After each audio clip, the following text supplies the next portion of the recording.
তো দেখো দুইজন বান্ধবী মিলে রেডি হয়ে গেছে। এই যে দুজন মিলে এবার যাচ্ছে। ও একদিকে বসছে, ও একদিকে বসেছে, ওর সাথে বসবে না, ও মায়ের সাথে। এসো না, এই দেখ তোর জন্য ম্যাগি এনেছি।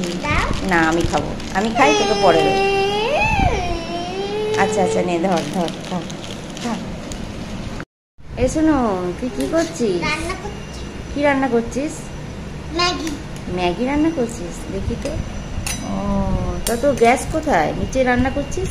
আর গ্যাস নেই, আমার গ্যাসের ওভেনটাই চলে গেছে, খারাপ হয়ে গেছে। ও ম্যাগিটা রান্না করে কে খাবে? আমার মা খাবে, মা বাবা। মা বাবা খাবে ওইটুকুনি ম্যাগি? মা বাবা খাবে, তাহলে তুই কি খাবি? আমি আমার ভাত আছে, আমি ভাত খেয়ে নেবো। ও আচ্ছা, তোর ভাত আছে। আচ্ছা, আমাদের জন্য রান্না করছো তুমি? বাবা, আমার কোয়েল কত বড় হয়ে গেছে, আমার জন্য রান্না করছে, ও বাবার জন্য রান্না করছে। ও বাবা কখন আসবে? বাবা এখন কাজে গেলে একটু পরে আসবে। ও একটু পরে এসে তোমার হাতে ম্যাগি খাবে?